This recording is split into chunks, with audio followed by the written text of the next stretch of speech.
Good afternoon mga katribu and welcome to another episode of Kalingang Katribu Usapang Business. I am Komfie Manalo and I will be your host for today.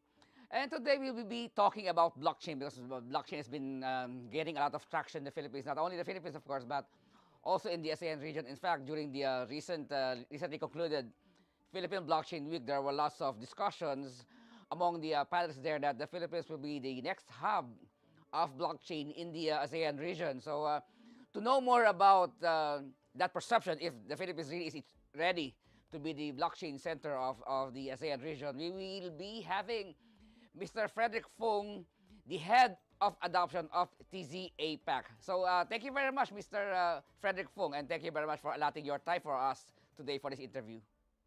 Thank you very much for that. It's a great honor to join this. Okay, sir. So first question, can you tell us about what is TZ Apac's egg incubation program or EGG egg incubation program, and can you give us an overview of this egg incubation program? Sure. So over here at the TZ Apac, we are the adoption entity for the Tesla's blockchain. And what we did is that we put together an incubation program where we highly encourage a lot of aspiring entrepreneurs who actually want to build on top of our blockchain. And we kind of want to bring that Silicon Valley mindset, right? The startup mindset, the startup culture to them. So we break it down into very, very simple things for them to follow through. The first thing is they go into a workshop phase where essentially our internal team will teach them through our expertise on how to build a startup, and then after that all the crucial skills that they need. And then after that, in order to stay relevant in this scene, because it's ever so changing so quickly, we actually have masterclasses. And we get industry experts, that actually come in and actually teach them, give a masterclass and a little bit of homework. It's very interactive. So they are able to think in the Web3, the blockchain approach on how to build their startup to become the next unicorn. And the last one is that we have pitching clinics, right? Because the startups are going to need to pitch to the investors. Mm-hmm. And we put together a panel of investors. We put them in front of them. We just completed one earlier this month. And essentially, we have attained a lot of interest in it because a lot of people, they're looking to invest in the space. But at the same time, what we're looking to do is to create the best startups so that we're able to build them up and make sure we push them through. And afterwards, those that are also very, very interesting towards us, we are also start to give them a small grant and incentive to continue building on top. We provide, not only marketing support, PR support, we also give a lot of strategic and tactical support, like even technical support. We have a dev team that is ready to help at any time. We have partnerships that direct them to the right resources to say that, hey, if you're going to need to build on a specific architecture, let's say even if it's building on top of the server, these are the partners that you're looking for. We have a partnership with them. Go to those resources and they're able to build. So there are three aspects of this process of this egg incubation program. First, of course, the seminar, and then the master classes, and then the pitching. So, is there a particular, or are there particular projects that the investors are looking for when the startups pitch their projects to them? Oh yeah, for sure. Right now, the theme is always changing. Next year, what we're looking at is, something called phygital experience, right? Mm-hmm. Physical and digital. How you're able to combine the digital aspect to it and then and the physical experience of it together. So we've been experimenting with this and also encourage a lot of startups to try and look at it. There's also, a lot of traditional, fintech, or not say traditional fintech, but essentially is that financial companies who are looking to also come into the blockchain and utilize the blockchain to make it a much more seamless process. These are something that everyone is looking for as well. So you said you just finished a pitching session last month. Where did you held that pitching session, and do you have any plan of, or do you have a scheduled pitching session in the Philippines, and how much did that the startups received or commitment received during that pitching session last month, as far as capital is concerned? Well, so essentially, what we have been looking at is, first of all, we actually did it in Singapore. So what we did is we actually gave a small incentive to bring down some of the costs into flying into Singapore, because a lot of the investors are based here, right? Mm-hmm. And so and what we're looking to do is to find local VCs as well, to see if we're able to hyper localize this program. But moving forward is that we actually try and invite all of them together. We put them in our office, and then after that, we actually do the demo day together. This pitching things is also very crucial for them, because we introduce our panel of VCs to all of our startups, and for them, it's also a very, very fantastic time in order to raise capital. And from that point onwards, the conversation just takes a life of its own, and therefore, right over there, where we are looking at is that they actually, some of them are able to meet their cap table, and others are still in negotiations. Okay. So, as far as the incubation program is concerned, how will this benefit startups, companies in the Philippines? Well, essentially, is that startups is a very brutal world, right? Mm-hmm. And this is me being honest, but at the same time, it's a very exciting world. Mm-hmm. Coming from a startup builder myself, there are a lot of challenges. One of the things that we found out was that all of the entrepreneurs wish they had a mentor. So when I created the masterclass, the first thing I went to all the successful entrepreneurs who actually came back and contributed was, give me that one lesson you wish you learned that when you were starting out on your journey as a startup entrepreneur, right? Because we all have that one story that with us. It's like, oh, I wish I knew this when I first started, and I wanted them to share it, because once this lesson has been learned, it cuts short that learning curve and make sure that we position them in the best possible position before the markets get excited again. Okay, let's talk about the blockchain itself. So, what are the potentials of blockchain in the ASEAN region and globally?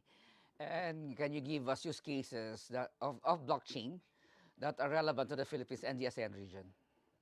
Well, right now there's a lot of very interesting conversation that has been going around worldwide.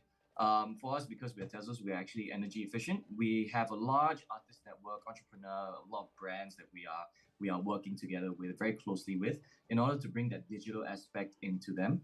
So think of it as because it is a distributed ledger technology. Yeah. It is blockchain, right? Yeah. And so we've been finding different use cases to try and fit that in.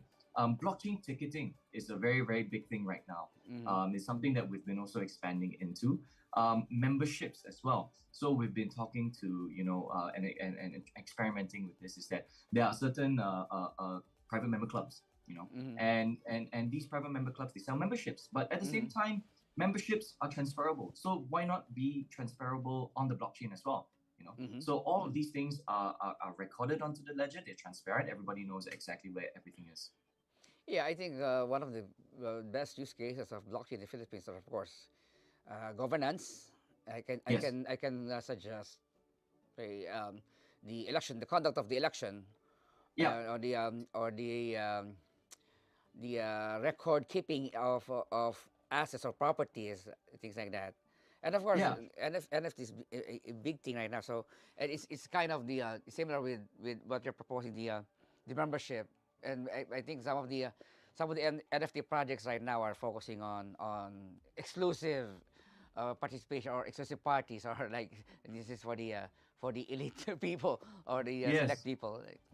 Yes, I'm glad you brought up governance, because I'm also the chairman of an industry association in Singapore, a crypto industry association in Singapore, and we also utilized Tesla's blockchain on a solution called Electus, where essentially we conducted our annual general meeting, and after that, the selection of the board. So when I proposed myself to become the chairman, and the voting system, it was actually done on the Tesla's blockchain.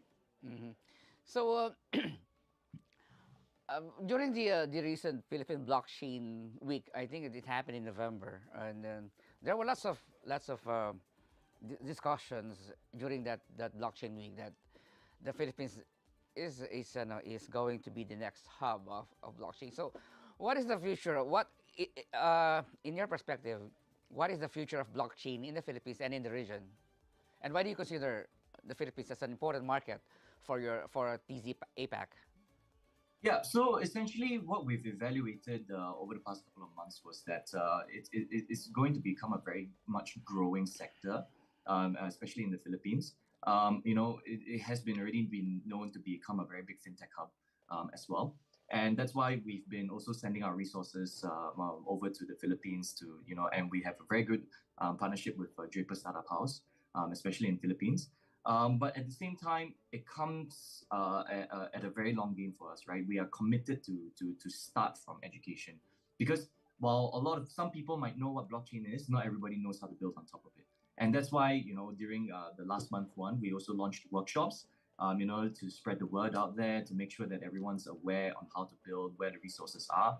And then at the same time is that we are motivated to actually cultivate the talent over there in Philippines in order to build this. And it's a big market.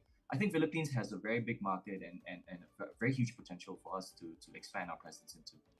Yeah, I agree with you that while everybody, well, a majority of the public have heard of blockchain, they really don't know what is. So education is, I think, will play a big part for the adoption and the acceptance of blockchain technology. In fact, when even the jo- supposedly learned people, when they speak of blockchain, they only think of Bitcoin, right? So yeah, I agree with that. Education should play a crucial part in expanding the acceptance of blockchain, not only in the Philippines, of course, but also globally.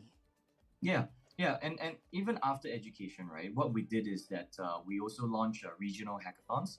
So we encourage builders in the Philippines who are familiar with our technology or will be familiar after the education to join our hackathons. Just pick a problem statement, and then after that, try out your hand with it and just experiment with the technology. And the reason why is that once you experiment with it and once you see its potential, then you can think of other use cases of how to build on top of it. And then that's where we really come in. And then after that, incubate them, cultivate them, and make sure that we are able to bring even more value into the Philippines and the region. Okay, so we're talking about blockchain and its potentials and its use cases. So what are the challenges? We do things right now, which is in a very centralized manner. And blockchain has always been quite the opposite end of the spectrum, which is a more decentralized way of doing things. And so it comes at a mindset shift, because now it becomes from you just have to trust someone or a counterparty into a trustless state, right? And so with that, it's that these kind of new technologies, these kind of new boundaries, it has to take its own time for people to accept it.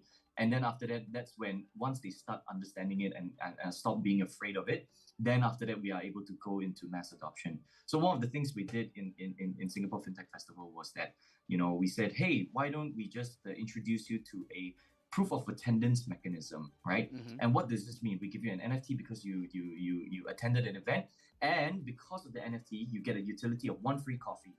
And so we made it into somewhat of an attraction. Mm-hmm. And this brings down that barrier, right? Because at the same time is that there's a lot of different steps you need to do. Now people have to be responsible for their own keys, the private keys, in order to be able to interact with blockchain, and all of these things. We have to slowly educate them, and once they are more educated, then we can move on to the next step. And this is the strategy that we've been going at in order to make sure that there's more and more adoption in the entire region. So I agree with you, but I think aside from education, the people to fully understand blockchain, I think they have to experience it. And Yes. so that in order for them to experience blockchain, it has to have an impact on their lives. So how can blockchain improve or impact the lives of people, and how does blockchain change the way we conduct business? Well, blockchain has always been the story has always been to remove the middleman, right? And that's what we've been trying to do. We've been trying to make the businesses more efficient. It brings down costs, and once costs are bring down, more value goes back to the users. And this is applied in a variety of manners, right? We have use cases like in remittance, in order to bring down the cost of remittance. This is very big also. And at the same time is that there's a lot of different narratives out there where essentially people are able to benefit of utilizing the blockchain, sometimes through incentivization mechanisms or otherwise. But essentially, where we are going towards is that where we want is to bring the greatest economic value into the countries that they are building into. Because right now it's a hot topic. It's everybody wants to try their hand at it. It's almost as if we're at the start of the .com era, right? And everybody is building towards it. And which is why we are wanting as an adoption entity to make sure that we bring in these expertise so that they can bring in the economic value. Okay, thank you very much, Sir Frederick Fung. Actually, there's a lot of questions I want to ask of you, but of course, we have to take a short break to to digest what we've discussed so far. But before that, Usapang Business will take a short break. So stay tuned, mga katribu.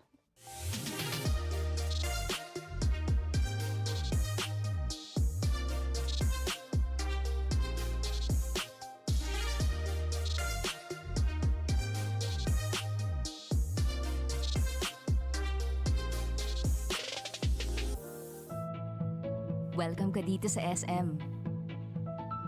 Come as you are. Mahilig ka man sa pabago-bago o sa paikot-ikot. Yung nag-a-adulting or parenting. Ikaw na kulot, white-haired, purple-haired, kayong magkaibigan na nagkaibigan. Buong barkada. Yung gusto mo, chill lang. Or gawin yung feel mo lang. We know you're changing. So we're changing with you. Come on in. We're all in. At SM, you're always welcome here. Josel Dariaga po. At Maita Basa David. Ngayong December, 10 pesos and 28 centavos per kilowatt hour ang overall electricity rate. Ito ay dahil sa 33 centavos na increase na mula sa pagtatapos ng isang distribution-related refund ng nakaraang buwan. Kahit may konting pagtaas, pwedeng di magastos ang Christmas reunions. Hi! Pwede na tayo magkita-kita. Iba ang saya pagsama-sama. Kaya kailangan galing sa puso. Kasi ang puso, mas mabubusog sa init ng salo-salo.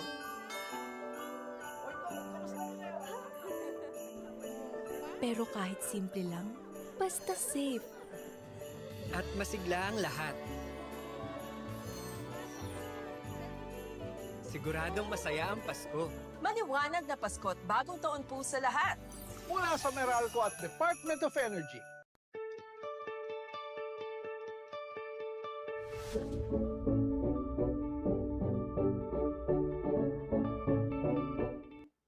And we're back, and you are still watching Usapang Business. And with us still is Mr. Frederick Fung, the head of adoption of TC Apac. The first time I started writing about blockchain was in 2010 when it was in its infancy. And back then, blockchain was limited to cryptocurrency, particularly Bitcoin. And then later on, it evolved. It evolved immensely. We were discussing at that time. We were discussing about decentralization and how it would impact the financial system, how it would go against the traditional the way we do business. And then the pandemic came, and then there was a massive acceleration of adoption of the blockchain. Even with the let's face it, mga katribu, the world, the financial system, the way we live is changing, has changed. Even while we're talking right now, we just don't know it, but the way we live is being changed and being altered because of this new blockchain technology, the Web3 and its subdivisions or subsectors. Because of the blockchain, because of the Web3, every industry now has to become a financial technology or fintech. Like there's now the digital education, insurance technology, cooperative technology, etc., etc. So now Mr. Fung has guided us earlier on how blockchain has impacted the way we live and how several blockchain use cases has already been tried and tested regionally and globally, and we've been seeing a lot of improvement and development, particularly in financial inclusion. And all these things are brought about by the development of the blockchain technology. So to continue with our interview with Mr. Frederick Fung, sir, do you agree with the projection or assessment of some sector that the Philippines is ready to become a Web3 cusp and the blockchain hub in the region? Why and how? Oh, of course, I do agree with it. Because quite simply, we are also going to expand our presence into Philippines, right? We've allocated certain resources into it, and it's very interesting because of the sheer amount of talent that actually Philippines has, and it's completely untapped right now. And that's why it is literally quite right for us to go in and to see and to encourage the builders on top of it. Philippines has already been very known as a fintech hub, and be it in the insurtech space or even in the fintech space, or even driving smart cities. These are the kind of use cases that we also would like to see expand also on our blockchain. So with that projection that there are potentials in smart cities here, insurtech, and etc. Basically, that's the fintech space. So how should the Philippines adopt blockchain technology and take it to the mainstream? Well, I think it's very simple. The way that I see blockchain has always been when we stop talking about it and it's already happening in the back ends, that's when the adoption is there. The front end UX experience, the user experience, it wouldn't change that much. Why? Is because we still need to continue the same functions that we have. It's just that right now we're just updating from legacy systems into blockchain systems. The key cusp of it all is how are we going to get there? And without the developers actually experimenting with it, without the companies actually building it, and without actually integrating into all the services that we need, that wouldn't happen yet. And this is where we're at. We are encouraging everyone to build on top of it, right? If you have an idea where essentially it's like, hey, I'm able to do direct transfer of value. I was like, okay, let's test it out, right? Of course, the other challenge has always been regulations, right? And regulations are going to have to be updated in order for certain use cases to come true. But let's say even in Singapore, we have already the Payment Services Act where we have license exchanges. And essentially what happens is that once Philippines has worked with its own industry, where we want to is to bring that innovation. We are true believers that regulation should not front run innovation, but we got to bring that innovation forward first because everyone is creative, every entrepreneur has the idea, and we want to build that out and see where it goes. Yeah, I agree with you that maybe why the public hasn't noticed that the financial system or the way business is conducted now has changed dramatically is because we are still doing the same thing, the traditional way, but on the back end, it has changed a lot. And before, we don't know, what's open finance is or how API integrating all this into a seamless operations.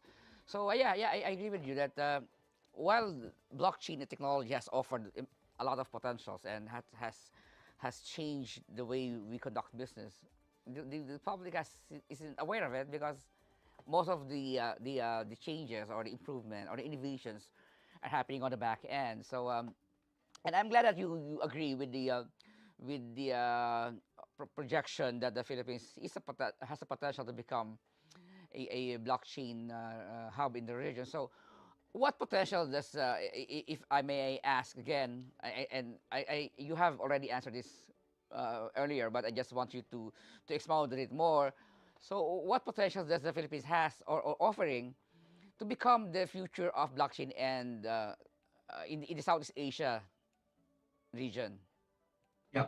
Yeah. So one of the key challenges we've always seen time and time again is blockchain talent, developer talent, and talent even in this space, right?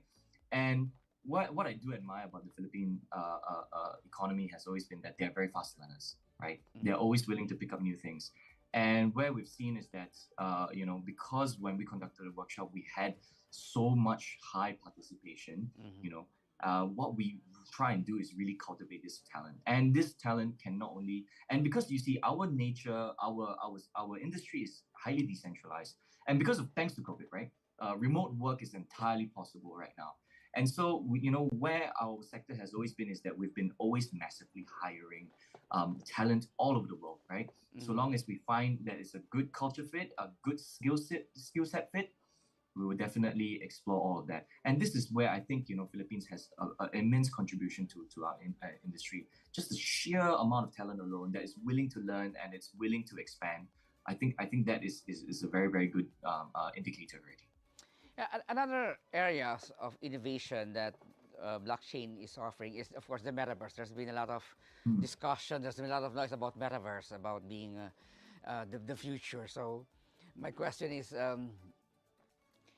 metaverse really the future of many enterprises? Like even in the media, we're conducting our interview now. Traditionally, Yeah, is I think metaverse also the future of how the media is conducted? I think it will become a much more interesting thing when, especially the hardware and the software starts keeping up with each other. Mm-hmm. I actually have one of the Oculus right here inside my room right now in front of me, and I've been experimenting with it many, many times. The way I see metaverse has always been that it's a good augmentation of how we experience meetings with each other, right? It could also be like what we've seen, a real estate firm wanting to provide a virtual experience into a showroom that they are trying to build up. And I think it will become a very good one of the feature, but it's like an expansion into it so that it provides a holistic experience. Mm-hmm. So then this metaverse will take even more shape of its own, right? And I think there are a lot of people who are experimenting with it. We are seeing a lot of different use cases with it. And essentially is that you could compare this with even games, right? There's a lot of gamers around the world, right? And we all like to be in this virtual world, and we're able to be whoever we want inside these virtual worlds, and we have fun in it as well. So I think that there is a lot of potential into it, especially when we start doing microtransactions into it as well, right? And these are things that these are existing things and future things that we are all looking at as well. Yeah, imagine shopping online, but you are inside the internet, like, Exactly. or we're conducting this interview, and we are inside this internet. We are inside the virtual world, like, Exactly. yeah. That would be very exciting indeed.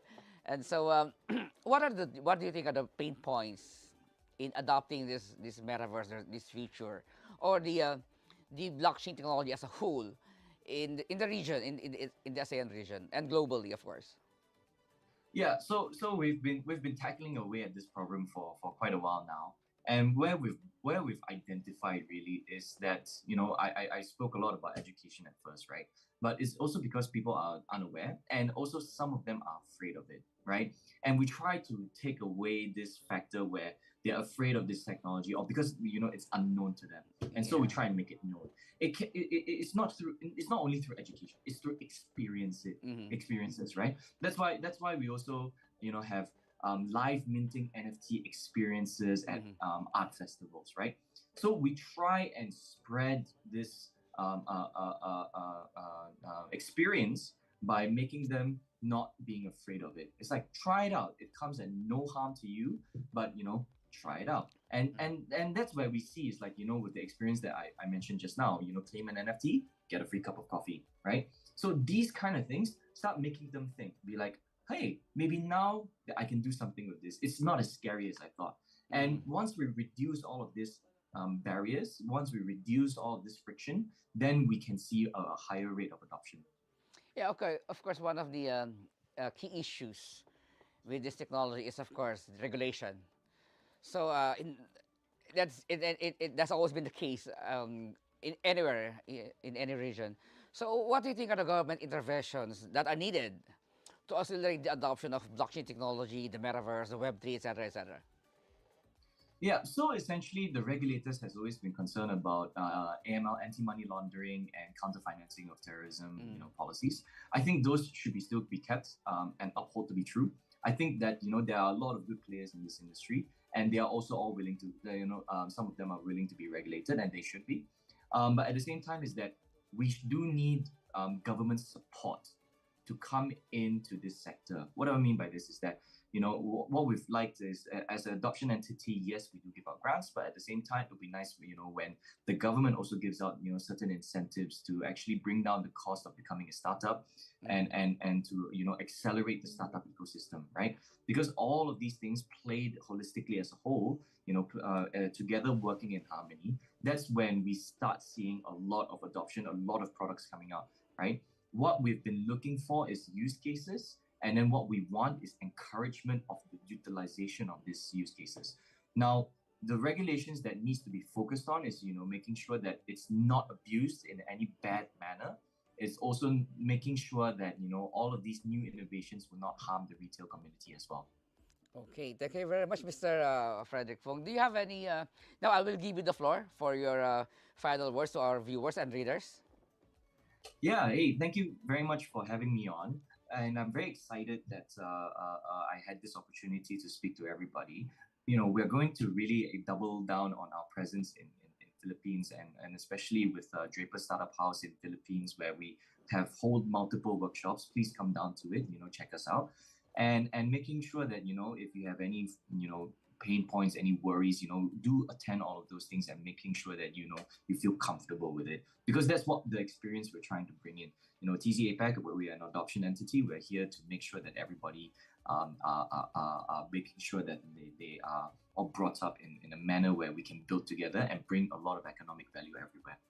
So thank you very much, Mr. Frederick Fung. We've learned a lot from this discussion.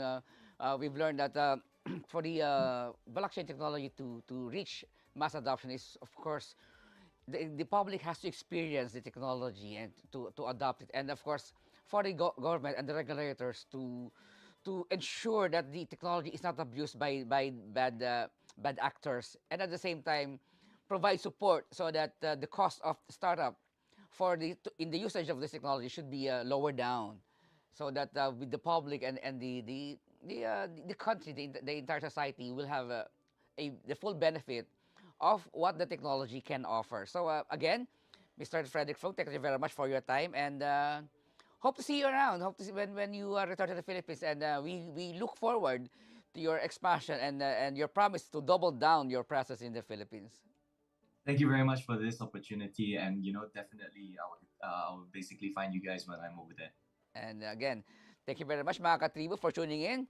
Watch us every Monday at 3:30 p.m. on Daily Tribune's Facebook page and Tribune Now on YouTube. Again, I am Komfie Manalo, and this is Kalingang Katribu, Usapang Business.